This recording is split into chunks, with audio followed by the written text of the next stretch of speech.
Hello friends, welcome back to my channel. My name's Kate, this is Diamond Painting and Dr. Pepper, and today I have a whip and chat for you, but I'm gonna do it a little differently than I normally do. I'm feeling a little under the weather, and for some reason the thought of talking while I was doing something else like diamond painting or kitting up or what have you just seemed overwhelming, and I still wanted to do a whip and chat, but I didn't feel like I could talk at the same time as I was doing something else. So I'm just gonna talk and then I'll show footage of me doing whatever it is I'm gonna do.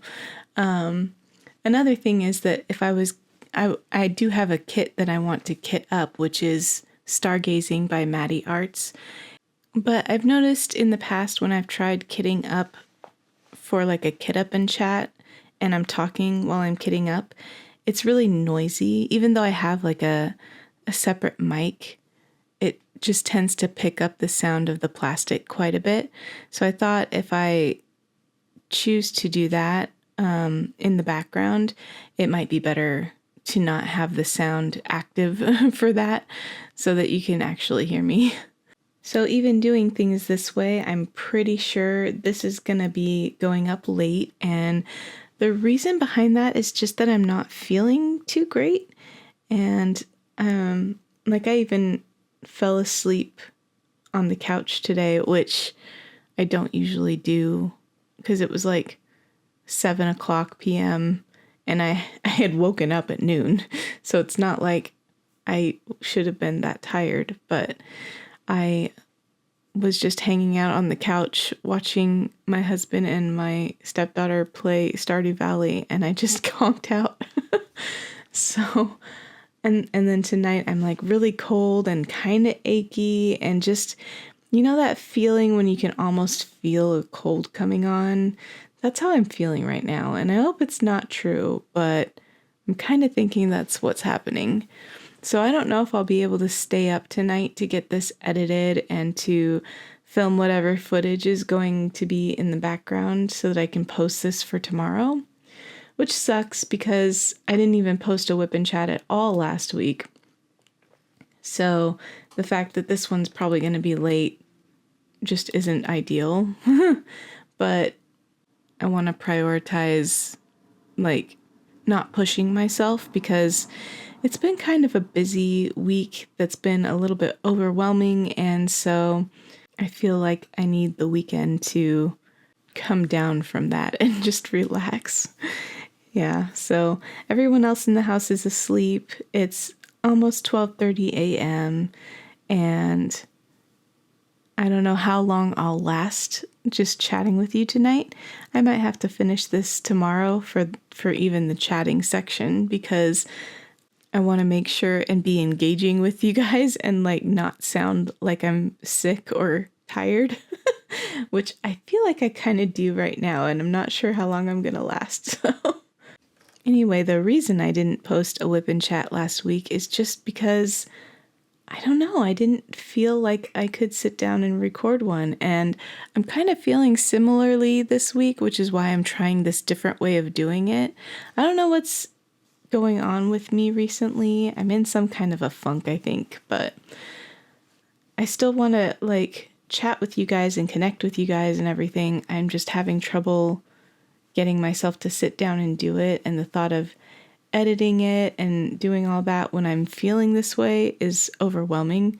So I'm trying to circumnavigate my mental issues and blocks that are coming up.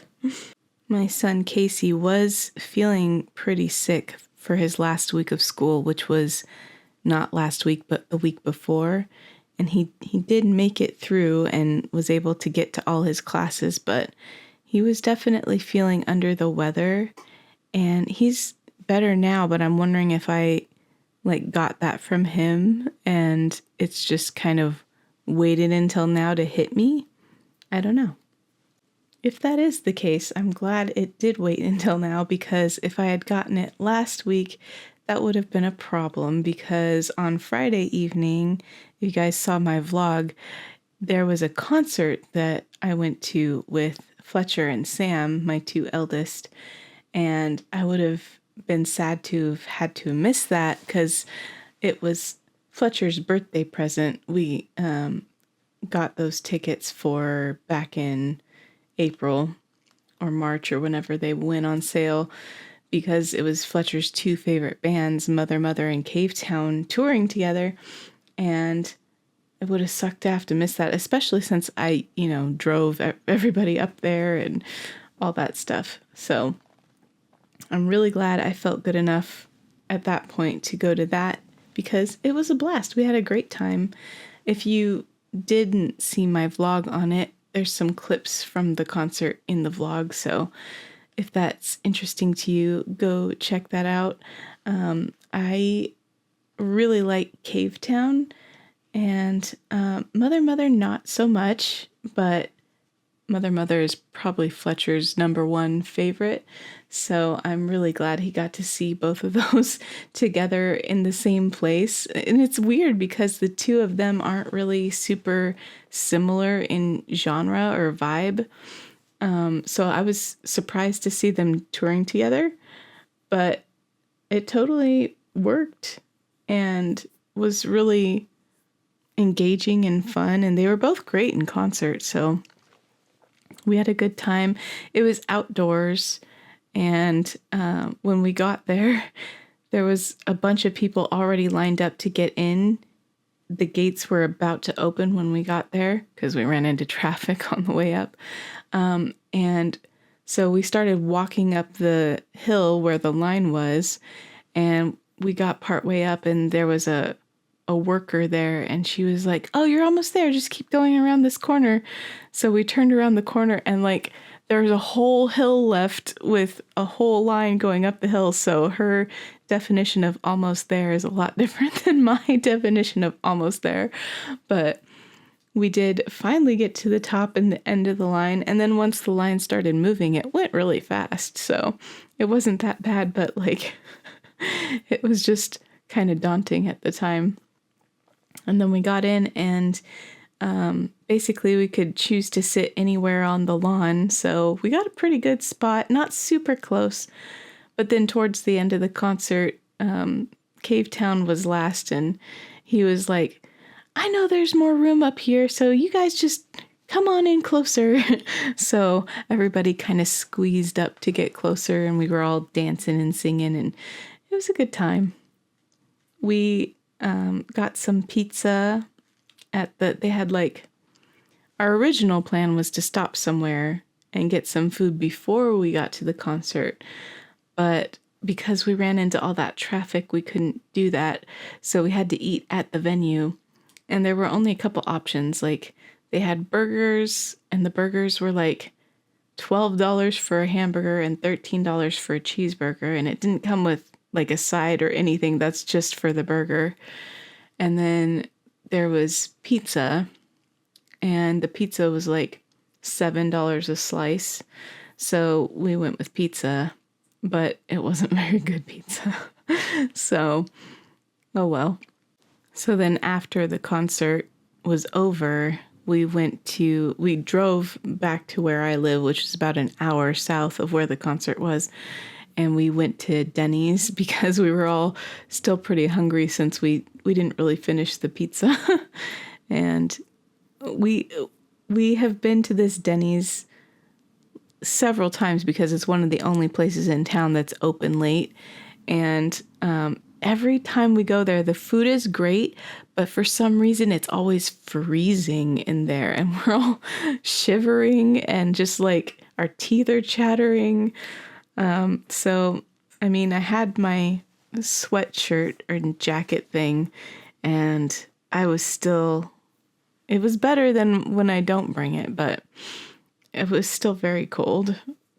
However, the food, as always, was really good, except the first plate that they brought me had a really long hair on my food, in and on my food. And some people might be able to just eat around that or pick it off and keep going. But unfortunately, it ekes me out. Like I can't do it. Like in my brain, it has infected the entire plate of food. So I felt so bad, but I had to ask the waitress to like bring me another plate, which I feel like a Karen when I do stuff like that. But I mean, I just couldn't eat it. So, but it was really good. The replacement she brought, it was stuffed French toast with strawberries, and I didn't eat the whole thing because I probably shouldn't, too much sugar, but I did eat some of it and it was delicious. And then I brought it home and Fletcher ate it for breakfast the next day.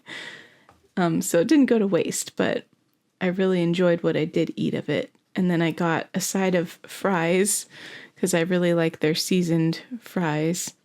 And we had mozzarella sticks for the table. So it was really good. And Fletcher and Sam got, I'm trying to remember. Fletcher got like a pot roast sandwich thing, I think. And then Sam also got a breakfast. So it was really good. And then they stayed the night because they'd have had to drive a whole other hour to get home, and it was already pretty late after the concert. So they just stayed the night, and then the next day we got to hang out a little bit more before they left around noon. And it was really nice to spend a lot of time with the two of them for those couple days because like the place that the concert was located at was along the route that I used to take when I would drive the two of them to meet their dad halfway for his visitation weekends. So their dad and I are divorced, and we live about 4-ish hours apart. So throughout the time the kids were growing up, every other weekend we would meet halfway. So we'd drive about 2 hours and then make the exchange and then drive home and then 2 days later do it all again. So there was a lot of road tripping when the kids were younger, and it brought back a lot of those memories. And it's so weird now that they've aged out of like the mandated visitation, and that's no longer a part of our lives because it was for so long. And we had these little rituals that we would do where like we have this game we came up with, and it's called Major Thirds. And basically what it is it's a way to pick songs where everybody kind of gets to listen to some songs that they like, but in a fair way. So the game has a couple rounds. It always starts off with the bands round, and it starts with whoever's going first, and that person chooses a band. So if, say I was going first, I would choose like Styx, for instance, just naming a band. And then I would pick a song by Styx, and then we'd play that. And then it would move to the person sitting next to me, and then they would choose a song by Styx. And then the third person would choose a song by Styx. And then we'd move to the second person, and they would choose a band, and each person would choose a song by that band.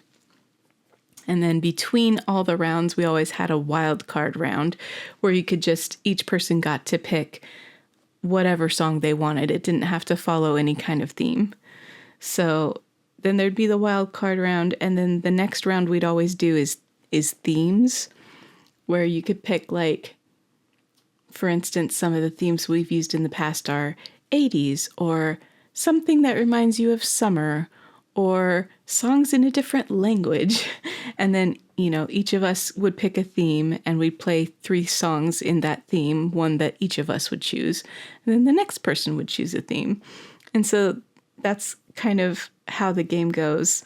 And it's fun when you're on a long car trip because it can take a while to get through all of those songs when you have 3 people playing, and get through all the rounds. So it's something that we loved to do when we were taking those road trips, and we did it again this time when we were going up to the concert, except we added kind of a new rule since we were on our way to a specific concert.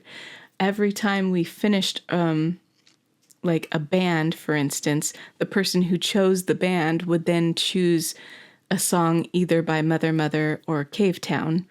And then it would move to the next person, we'd do their band, and then they'd choose a song either by Mother Mother or Cave Town, and we'd play that. So that way we got quite a bit of Mother Mother and Cave Town songs in before we got to the concert. So that was really fun. I love it when they do creative stuff like that. But yeah, it kind of felt like it brought back so many memories from when we were making those road trips, because we were traveling the same route we used to take. We didn't get quite as far as we used to go, but it brought back a lot of memories. So it was really interesting to do that, specifically with the two of them, because that's how it always used to be. It was me and the two of them on these trips. And yeah, I didn't think I would miss that because it was kind of a pain sometimes to have to drive so much in order for them to have their visitation with their dad. I mean, I did it gladly because I knew it was important for them to see their dad often, but at the same time, it was a lot of traveling, and it worried me when they were kids that I was using up so much of their time just to be in the car. And yeah, I wasn't sure if that was the greatest thing. And my anxiety-ridden mind was also always worried about like car accidents and things like that, especially if I wasn't the one driving them, because sometimes my dad would drive them. And during those times, I was always just a mess, like asking them to check in often so that I'd make sure they were okay.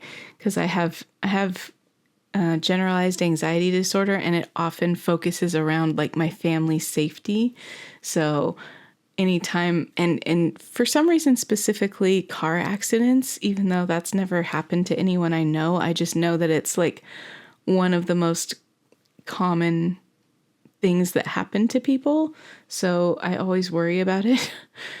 So, yeah, there were lots of check-ins, and I'm glad we're through that era, because it was so rough, but at the same time, I was surprised to find that I missed those road trips with them, because we had a lot of fun. We chatted and we listened to our music and we did our game, and it was special time that I got to spend with just the two of them. And then after they left last Saturday, I was able to finish up a whip that I had been working on. I actually got 2 diamond paintings finished last week. One of them was a mystery kit that I won't show or talk about on my channel. And the other one was I'm Here for the Food by Mrs. Butter D.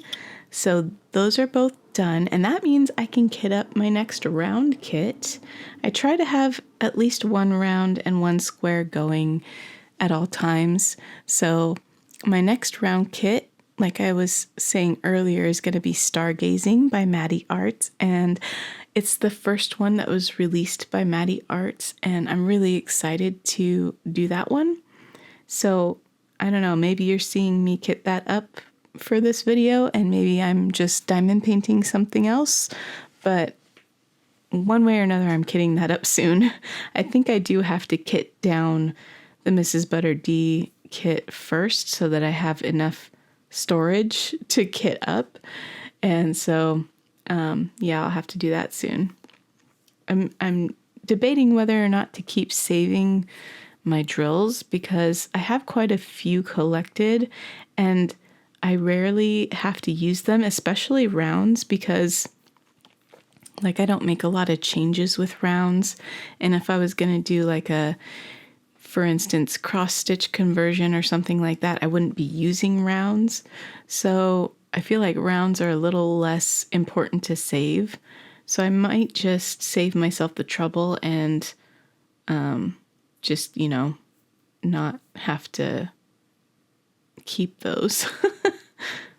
But anyway, that's what I was doing Sunday night, was just diamond painting away. I finished 5 sections of I'm Here for the Food Sunday evening, and that's what finished it off. And I could have recorded my whip and chat then, but I was in the zone and I really didn't feel like talking. So I just kind of listened to my audiobook and finished that up. I was listening to the 3-Body Problem by Sichin Lao. Oh my gosh, I cannot say his name. It's a Chinese name, and it's spelled Cixin. And it's just, I can't make those noises correctly. But it is a show on Netflix right now that I wanted to read the book before I watched the show. And now I finished the book, so I can watch the show. But the book was good. I gave it a 4 stars on Goodreads. I really liked the concept and what it was about, but the way it was written was not as enjoyable for me as like the books I'm used to reading. It was a lot more narrative and less, I guess you got less perspective on what people were thinking and feeling, and less focus on the characters and more on just reporting what was happening, I guess, sort of. It's hard to explain, or I'm just not doing it very well, but it followed several different people, and I felt like you didn't really get to know any of them super well. So I really liked like some of the elements of it, like the VR game that they play and the whole other civilization that's in that game. And yeah, if you haven't read it or seen the show, I would recommend it if you like sci-fi. But it wasn't like, I'm not super needing to start the second book right away. And I feel like I can watch the show first, even though I've heard they do kind of bring in some stuff from books 2 and 3 into the show towards the end of the first season. But I'd be okay with that. I just wanted to like know what the book was like before I watched the show, because usually books are better. And I know they've made a lot of changes in the show from what's in the books. I think the books mostly just 100% follow like the Chinese characters, and the show kind of changes. I think it takes the main character of the book and splits that character into several characters to better like explore some different areas. So I'm interested to see how that's done and whether it's done well. But yeah, I'm looking forward to seeing how they portray some of the interesting stuff that happens. But once I finished that book, I was able to start the second book by Rebecca Ross. The first one is Divine Rivals, and now the second one that I'm reading is called Ruthless Vows, and that is the book of the month for June for the Crafters Den Discord. And I thought I was going to miss the discussion for book 1 because I was late, but I managed to kind of sneak in towards the end and get to talk a little bit about it with everybody. So I'm looking forward to talking about the second one too, which means I gotta hurry up and finish it before the end of June. So I'm glad I was able to finish 3-Body Problem so I could get started on this one. And it's kind of refreshing moving back into this world and this author, because it's a lot more personal and a lot more intimate with the characters. And it's nice to get back to that, jumping from the 3-Body Problem, which was just a lot more overview focused. So I definitely enjoy sitting with the characters and getting to know them really well. Also, it feels really good to be moving on to the second book in a series. I feel like for a while now I've been reading a lot of first books in series and not moving on from there to get to the second one. And it's making me a little twitchy because I feel like I have a lot of, like I'm juggling a lot of balls in the air and I can't like carry all of those at once, and I'm going to forget something that happened in some of these series if I don't hurry up and get back to the second and third and whatever books in them. But this series, the Ruthless Vows and Divine Rivals series, it's a duology. So it only has these 2 books. So I'm looking forward to like actually finishing and wrapping up this series too. Anyway, guys, I do have some other things that I probably could update you on as far as what's been going on, but I was tagged by Michaela Renee in a diamond painting tag, and I wanted to try and answer those questions during this whip-in chat. So in order to have enough time to do that, hopefully, I will go ahead and start those now. So yeah, question number 1, how many diamond paintings have you completed? With finishing I'm Here for the Food, I have completed 35 overall. Number 2, how many diamond paintings do you currently have? Okay, so my Gems Flow says I have 82 that are received and not started, but I'm pretty sure there are some that I haven't added to my Gems Flow. So it's somewhere in the ballpark of 80 to 90. Question 3 is, when did you begin diamond painting? Tell us your diamond painting backstory. I actually started in around January of 2021. I heard about diamond painting through Bailey J on YouTube when she was having some of her artwork made into diamond paintings by Diamond Art Club, and I wanted to try it because it looked fun from her videos. So I bought like a cheap one on Amazon, I think, which at the time I didn't know about the fact that they didn't license that artwork. So I don't count that one in my completions. So I guess counting that one, I've had 36 that I've completed, but I don't really count it. Anyway, I didn't think that I would be too into diamond painting when I first tried it because I thought it would be tedious. But as soon as I started laying drills down, I was like, oh no, this is fun. And I was hooked right away from then on. And actually, soon after that, I found out about the job opening at Diamond Art Club that they were looking for a pixel artist and on the rendering team. And so I applied, and the rest is history. And so ever since then, I've just been like completely obsessed with diamond painting. So question 4 is, if you could only purchase from one diamond painting company for the rest of your life, who would you purchase from and why?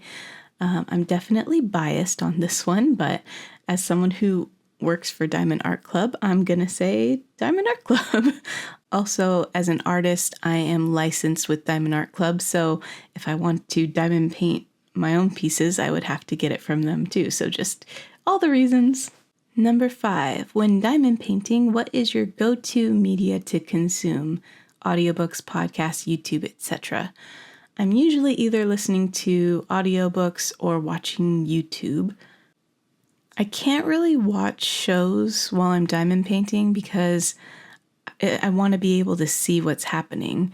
And when I'm diamond painting, obviously my eyes are busy working on the painting. So I'll either listen to audiobooks or YouTube.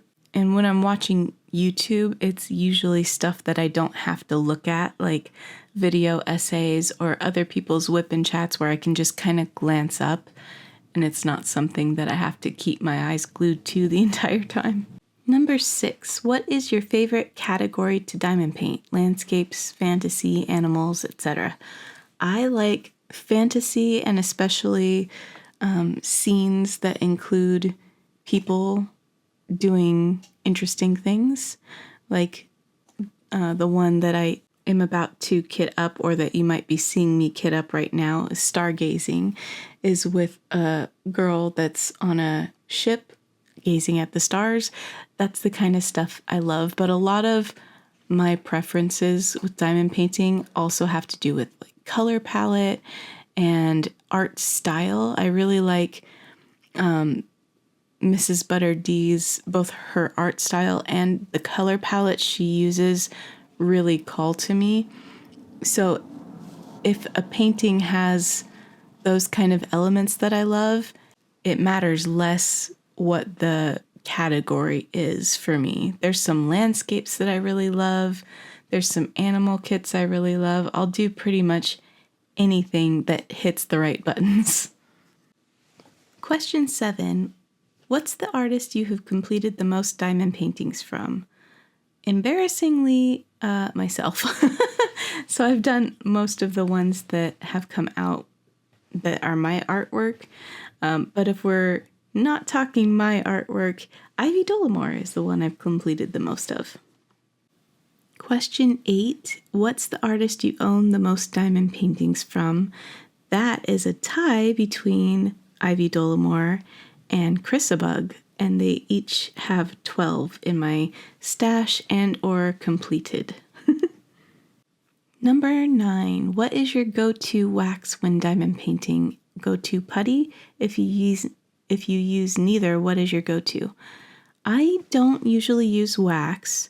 In my single placer, I tend to use glue dots. And my go-to putty, I have a few that I kind of rotate between. And the top 2 I'd say that I use are from Butterfly Effect Wares, their Dot Dot Putty, and Randa's Crafty Corner. But I also have some Enablers Outpost chit that I've used before, and I really like that one. Number 10. What do you do with your finished diamond paintings? Do you hang them, put them in a portfolio, or something else? A lot of them I've hung. Some of them are just stuck up with thumbtacks in my office, but some of them have like those magnetic frames. And one of them, my Clementine kit, I framed with an actual frame and some mats, and that's hung up in my bathroom. The other ones I've rolled up and put back in boxes for now. I'm not sure what to do with all of them because I only have so much space for hanging them, and I'm sure my husband would prefer I didn't put them all over the house. Number 11. Do you like to open your kits right away, or do you keep them sealed until you're ready to work on them? It varies. Sometimes I open them for my channel, like if I'm doing an unboxing or a haul on my channel, then I'll open them right away. My goal is usually to open them right away just to check them and make sure everything's correct. But I don't always get to it, and there are a lot in my stash that have never been opened, so I have a lot of sealed ones that I need to check on at some point. Number 12. What is your number 1 unicorn kit that if it was easy to obtain, you'd love to own? I can't really think of anything. I often earmark the ones that I know are coming up that I can't live without, and I'm usually able to get them because of, my foreknowledge and my employee discount. Those 2 things really help me a lot. However, there have been a few that have come out recently that I've had to wish list due to some unexpected expenses that we've had lately. So my unicorn kits aren't necessarily even out of stock right now. Some of the ones I want are in stock. I just can't order them because I'm trying to be good with finances right now, and it's just killing me. There's so many things I want. I know, first world problems.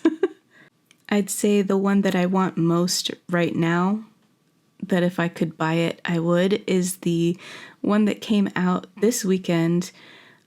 called Botanical Witch by Maddie Arts. I really want that one. 13. What is the kit in your stash you're most looking forward to working on? I do have some, as Katie coined the term, rainy day kits that I've been kind of setting aside for when I really need a pick-me-up.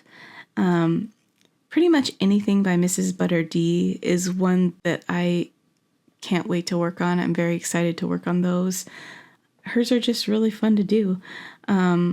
I think I'm going to set aside A Day's Journey, which is one that's my own artwork, and have that saved as a rainy day kit. Maybe at least until I get some more artwork done. It can be like a reward for actually finishing a piece of art, since it's been a while since I was able to do that. I'm also really excited to work on some of the new Mini Dazzle sets. 14. Do you prefer confetti, color blocking, or a mix of both? I like a good mix. I would get a little bit burnt out if it was just pure confetti, and I'd get a little bored if it was just pure color blocking, so I really do prefer having a mix. Number 15, how do you pick which piece you want to work on next? Ooh, that varies. I like to have at least a square and a round going at the same time so that I can kind of go back and forth between them. A lot of times, if there's events going on, I will try to pick a piece that will kind of work for one of those events that's happening. Sometimes one just really calls to me, like stargazing. I just really wanted to kit that up and work on it. It's a round, and I have my other whip is a square. My other two whips right now are squares. So I knew I wanted to do a round next, but I wasn't sure which round I wanted to do. And this one just came out, and something about the colors and the fact that it's a new artist that I really love spoke to me, and I just really wanted to do that one. So that's why I picked that one. My other two whips were both kind of event whips. Everyone is Welcome Here is for Pride Month. So I'm working on that for this month. And then I started Rose Library by Ivy Dollamore back in May because of the Ivy Dollamore event that Michaela Renee was hosting. So yeah, usually it's events. If it's not an event, then it's whatever calls to me at the time. Sometimes it's kind of a seasonal thing. Like if it's springtime, then I'll be wanting to do like a spring kit to kind of match the season, you know? Which I guess kind of leads into the next question, number 16, which is, what is your favorite season and or holiday to diamond paint? And that would probably have to be fall/Halloween. If we're talking like holidays, it's definitely Halloween. If we're talking seasons, might be summer, because summer is my favorite season overall. But fall is a close second, and I love the colors of fall. And I just love Halloween artworks. I think they're really fun, and Drills and Chills is my favorite event to take part in. So yeah, usually Halloween. And then for seasons, probably summer. Number 17, I kind of already answered. It's, do you work on one kit at a time or have multiple whips at once? I always have more than one going. I like to be able to, I have a little spinny wheel app that I use. It's just a website called Wheel of Names or something like that. And I use that to roll for which section on which kit I will do each time I go to work on a section. And I really like the randomness of that, and the fact that it gets me excited to finish a section, because then I get to roll again and see which diamond painting I'll be working on next. So I don't know, it keeps it fun. Number 18, neutral dark pieces or colorful pieces? I prefer colorful pieces for the most part, although if there's one that has like just a really cool vibe that's kind of a monotone color palette, a lot of times I'll still want to do it. There's a couple pieces by like Chrisabug that are really dark and similar tones in them, but they still call to me and I still want to do them because they're really cool. So that kind of thing. Number 19, large pieces or snack size pieces? I definitely prefer the larger ones. I like really big projects. I like ones that have a lot of detail and things going on in them, and you can really get that with a large piece. Like with Rose Library, I'm loving all the different things in each section. There's always something interesting to do. So yeah, large pieces are my favorite. Number 20, place diamonds with tweezers or a pen. I am not coordinated enough to use tweezers. I've tried it a couple of times, and every time diamonds just go flying. So it's pens for me all the time, pens. Number 21, squares or rounds? I prefer squares. I do like to have one of each going at the same time, but I've noticed more and more, the more that I do, that I just look forward to going back to my squares whenever I work on a round. So, yep, I prefer the squares. I like that satisfying click you get when they like click into place. It's so good. 22. What is your favorite method for placing A-B drills? I just place them like I place everything else, and most of the time I don't have any trouble. If I have some putty that's a little softer than like my usual putty, sometimes it'll stick to the A-B drills, and that's kind of annoying. So I try to have harder putty for use with A-Bs, but I just place them with my pen and I multi-place them like I do everything else. Number 23, what is your preferred method of sectioning off a canvas? My preferred method is to use the perforated cover that comes on the newer DAC kits. I know a lot of people aren't into it, but I love it. I'm not looking forward to going back to some older ones in my stash that don't have it, because it's so convenient for me to just be able to like peel back a section and have it ready, and I don't have to like, I don't know, use washi tape or release papers or anything. I've tried using release papers in the past, and it kind of annoys me because when I'm not working on one of my whips, I tend to roll it up. And so if I'm using release papers, they start to like roll up on the edges and then they don't cover like they should, and it's annoying. So if I'm not using the perforated cover, I usually use the washi tape method and section off with washi tape. And that can get annoying too, because number one, it annoys me if I don't get it, my sections perfectly even, and yet I'm too lazy to measure them. So, so there's a catch-22 there. And then also, depending on the washi tape I'm using, it can start to roll up, and that's annoying too. So I haven't found the perfect solution other than the perforated covers, which, like I said, I really like. Number 24, do you have any other crafty hobbies aside from diamond painting? I'm actually not a huge crafty person, but I am an artsy person. So I guess the only other like crafty hobby I do is art itself. So I do digital art and then sometimes traditional art. I'd like to get into coloring. I have one of those Disney coloring books, but I'm waiting until I can get some acrylic brush markers because I really want to try that in that book.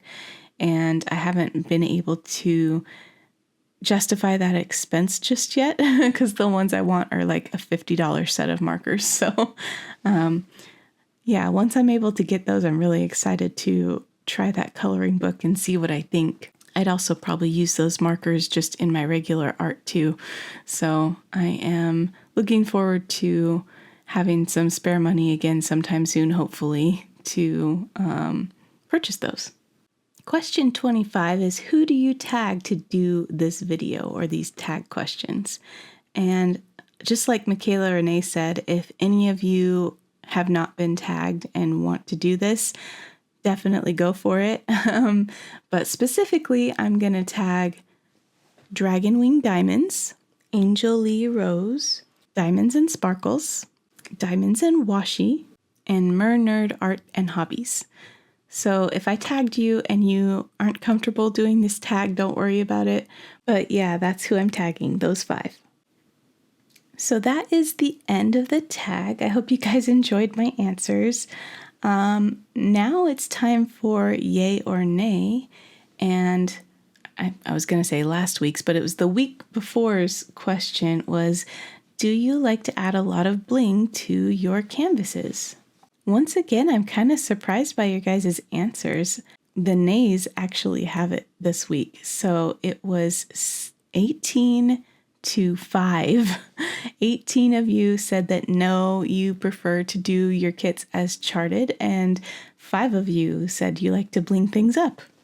Kim Delger says, nay, I think the company works hard to bring the painting to life using just the right amount of bling. The drills have enough shine, and I don't think it's necessary to add more. Plus, working with ABs can be a pain in the patootie. Valid point. Leslie Diamond Paint said, I'm a yay this week. I love making the canvas my own by adding some extra bling. I just added 4 fairy dust to my primrose canvas, and it looks spectacular. Oh man, I would be tempted to add some fairy dust to older canvases that came out before fairy dust was available, because it's my favorite, and I'm sad when I have to do a canvas that doesn't have any. So that's why I'm saving all of my fairy dust. Hartana says, nay, having to figure out what to put where is too much. Plus, not blinging keeps me from spending more money. Ah, wise. That's very wise of you. Mystic Rain says, yay on blinging and re-rendering canvases. I don't go overboard, but I'll pick specific things to enhance. Also, for whatever reason, I end up re-rendering faces a lot. I did it on Pink Mermaid, Artemisa, and currently in my Whip Fairy Lights. I also mostly just enhance my kits with people and not so much landscapes. And Chelsea Walton, or Mernard Art and Hobbies, says, as for your yay or nay, I would have to be a nay. I love how it looks when other people do it, but my OCD will not let me do it. That being said, I did purchase Big Sis by Ivy Dollamore with the sole intent of changing a lot of it to reflect my gaming style and hair, but that will be a project for much later down the line. Thank you guys for participating in Yay or Nay 2 weeks ago. As for me, I mostly do things as charted. Once in a while, I will bling things up if I have extra drills that are special drills, but I don't often order anything special to add to kits. So mostly as charted. So I guess I'll say nay for me. For this week's yay or nay, do you like going on road trips? If so, let me know what your favorite one was and how long it was. If not, let us know why not. Did you have a bad experience, or have you never been on one to see if you liked it? Yeah, let us know. And with that, guys, it's time to wrap it up. So thank you so much for being here and watching my video. I hope you enjoyed, and I will DAC you in the next one. Bye, everybody.